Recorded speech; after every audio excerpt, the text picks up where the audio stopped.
Hello guys, কি অবস্থা সবার? সবাই কেমন আছেন? আশা করি ভালো আছেন। আলহামদুলিল্লাহ, আমিও ভালো আছি। আজকে আমি আপনাদেরকে সার্বিয়া নিয়ে আরেকটি গুরুত্বপূর্ণ আপডেট দেব। সেটা হচ্ছে বর্তমান সার্বিয়ান এম্বাসির আপডেটটা কি সেটা, অ্যান্ড দেন সার্বিয়া নিয়ে আমাদের যারা ভিসা প্রত্যাশী, যারা সার্বিয়া যেতে চাচ্ছেন, যারা যে যে হালতে থাকেন না কেন, কেউ ওয়ার্ক পারমিট পেয়েছেন, কেউ ইনভিটেশন লেটার পেয়েছেন, কেউ বা কভার লেটার দিয়ে সবকিছু দিয়ে ফাইল জমা দিয়ে দিয়েছেন, ডকুমেন্টসগুলো দিয়ে ফাইল জমা দিয়ে দিয়েছেন, যে যে স্ট্র্যাটেজি থাকে না কেন তাদের সবার জন্য আমি বলছি, আমি নেক্সটে আপনাদেরকে আরও বিস্তারিত ভিডিও দিব। বাট আমার আগের যে ভিডিওগুলোতে সেখানে আমার অনেক ভাই আমাকে ফেসবুকে অ্যান্ড দেন আমার মেসেঞ্জারে অ্যান্ড দেন আমার পেজে এবং আমার ভিডিওতে কমেন্টস করতেছেন যে ভাইয়া এটা কেমনে ওইটা কেমনে। আমি সব কিছু ক্লিয়ার করবো। তার আগে বলে নিই, আপনি যদি আমাদের চ্যানেল নতুন হয়ে থাকেন তাহলে অবশ্যই চ্যানেলটি সাবস্ক্রাইব করে দেবেন এবং পাশে আসা বেল আইকনটি চেপে দেবেন। আর যদি অলরেডি সাবস্ক্রাইব করে থাকেন তাহলে অসংখ্য ধন্যবাদ।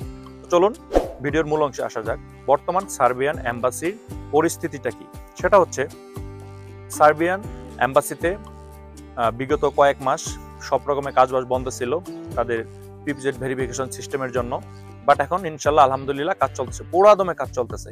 যারা যে অবস্থায় আছেন আলহামদুলিল্লাহ আপনাদের সবার অবস্থার পরিবর্তন হবে এবং খুব তাড়াতাড়ি একটা সুফল পাবেন। আমি আল্লাহর কাছে দোয়া করি আপনাদের যারা সার্বিয়া ভিসা প্রত্যাশী তাদের মনের আশা যেন পূরণ হয় অ্যান্ড দেন আপনাদের স্বপ্নটা যেন সত্যি হয়।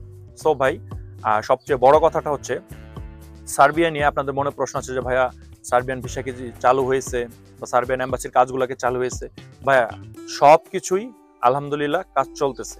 বাট সেটা কি, আমাদের যে বিভ্রান্তিটা আমরা অনেক ভিডিওতে, অনেক ইউটিউবারের এবং অনেক এম্বাসির যে প্রচারণা সেখানে দেখতেছি যে আমি ই ভিসা পেয়েছি, আমার পিপিজেড ভেরিফিকেশন হয়ে গেছে, তারা এরকম অনেক রিউমার্স ছড়াচ্ছে। বাট সেটা ভুল, সেটা হচ্ছে ভুল। এখন পর্যন্ত বাংলাদেশে কোনো ই ভিসা চালু হয়নি। হ্যাঁ, আপনারা পিপিজেড ভেরিফিকেশন যে পারমিট সেটা অনেকে পেয়েছে। সেটা কি আমি এখন আপনাদেরকে একদম ক্লিয়ার করে দিচ্ছি। সেটা হচ্ছে, আপনি যদি আমার এই ভিডিও দেখেন, সার্বিয়া নিয়ে আপনার মনে আর কোনো ডাউট থাকবে না। ইনশাল্লাহ ইনশাল্লাহ আপনার আর কোনো ডাউট থাকবে না। সেটা কি, সেটা হচ্ছে যে দেখেন ভাইয়া, যারা 2024 সালের এপ্রিল মাসের আগে ফাইল জমা দিয়েছেন এবং পারমিট পেয়েছেন, যারা ফাইল জমা দিয়েছেন এবং পারমিট পেয়েছেন, যারা 2024 সালের এপ্রিল মাসের আগে পারমিট হাতে পাইছেন এবং ভিসার জন্য জমা দিয়েছেন, তাদের সবারই স্টিকার ভিসা হবে। তাদের সবার স্টিকার ভিসা হবে।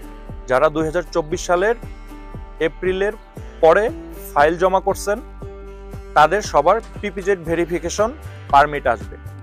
আর যদি পিপিজেড ভেরিফিকেশন পারমিট আসে তাহলে আপনার ই ভিসা ছাড়া আর কোনো ওয়ে নাই, আপনাকে ই ভিসার মাধ্যমেই যেতে হবে।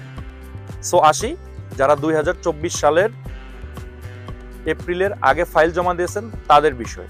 সেটা কি, সেটা হচ্ছে আপনারা প্রচলিত যে নিয়মগুলো আগে ছিল সেভাবে পাবেন। বাট যদি আপনার পারমিট এবং আপনার সকল ডকুমেন্টস যদি রিয়েল হয় তাহলে ইনশাল্লাহ আপনি 100% ভিসা পাবেন।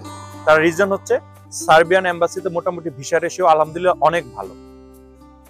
যে কারণে সার্বিয়ান এম্বাসির কাজগুলো বন্ধ ছিল সেটা পিপিজেড ভেরিফিকেশন সিস্টেম, এবং এটা করার জন্য তারা বিগত দিনের যে পারমিটগুলো ছিল তার সবগুলা চেক করছে। যারা রিয়েল আলহামদুলিল্লাহ তারা ভিসা পাবেন, এটা নিয়ে কোনো ডাউট নেই।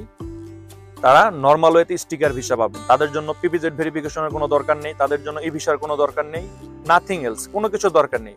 পূর্বে যে নিয়ম ছিল সেই নিয়মে আপনি যেতে পারবেন। 2024 সালের এপ্রিল, আমি আবারও বলছি 2024 সালের এপ্রিলের পরে যারা ফাইল জমা দিয়েছেন, যারা পারমিট পাবেন, যারা নতুন, তাদের জন্য পিপিজেড ভেরিফিকেশন যে আইডেন্টিটি নাম্বার সেটা এবং আপনার পারমিটটাও এটার উপরেই বেসিস করে আসবে, তাদের জন্য এই ভিসা হবে। আর যারা আগে দিয়েছেন তাদের জন্য এই ভিসা হবে না। সো আশা করি আপনাদের ডাউটটা ক্লিয়ার। আপনাদেরকে বিভিন্ন এজেন্সি বিভিন্ন ভিডিওতে এবং বিভিন্ন এজেন্সির যে প্রচারণামূলক ভিডিওগুলো থাকে সেখানে বলা হচ্ছে যে পিপিজেড ভেরিফিকেশন সহ পারমিট আসছে, পিপিজেড ভেরিফিকেশন সহ আপনি ই ভিসা হবে, এক্সেট্রা বিভিন্ন ধরনের রিউমার্স। বাট এগুলোতে কান দেওয়ার দরকার নেই। যারা নতুন তারা পিপিজেড ভেরিফিকেশন নাম্বারটা আপনাদের এজেন্সির কাছ থেকে বুঝে নেবেন, এটা না হলে আপনি যেতে পারবেন না। আর যদি আপনারা এখনো যারা নতুন, যদি কেউ ফাইল হাতে পেয়ে থাকেন পিপিজেড ভেরিফিকেশন পারমিট, যে পারমিটগুলো পিপিজেড ভেরিফিকেশন হয়ে আসছে সেই পারমিট যদি কেউ পেয়ে থাকেন তাহলে আপনাকে অপেক্ষা করতে হবে, কারণ এখনো ই ভিসা চালু হয়নি। ই ভিসা চালু না হওয়া পর্যন্ত আপনারা নিশ্চিন্তে বসে থাকেন। যদি আপনার পারমিট এবং ওয়ার্ক সবকিছু ঠিক থাকে, সব কাগজপত্র ডকুমেন্টস ঠিক থাকে, ইনশাল্লাহ আপনি ভিসা পাবেন। যারা নতুন পিভিজেড ভেরিফিকেশন সিস্টেমওয়ালা পারমিট পেয়েছেন তারা বসে থাকেন, ওয়েট করেন, ধৈর্য ধরেন। ইউরোপ মানেই ধৈর্য, তারা ধৈর্য ধরেন, আলহামদুলিল্লাহ তারা আপনারা যেতে পারবেন। আর যারা আগে ফাইল জমা দিয়েছেন 2024 এপ্রিলের আগে, তারা আপনারা যে আগের যে নিয়ম সেই অনুসারেই আপনারা পারমিট পাবেন এবং সেই স্টিকার ভিসা পাবেন। আশা করি বিষয়টা ক্লিয়ার।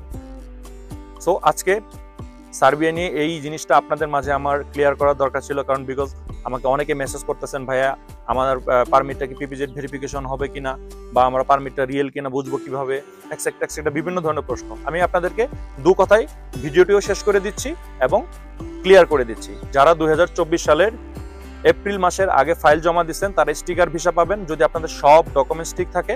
আর যারা নতুন 2024 সালের এপ্রিল পরে ফাইল জমা করবেন তারা পিপিজেড ভেরিফিকেশন পারমিট পাবেন। দেন যখন চালু হয়ে যাবে তখন আপনি ইনশাল্লাহ ই ভিসা পাবেন। আশা করি বিষয়টা আপনারা বুঝতে পারছেন। সো ভিউয়ার্স, ভালো থাকবেন সবাই, দেখা হবে অন্য কোনো একটা নতুন ভিডিওতে। সবাইকে আসসালামু আলাইকুম।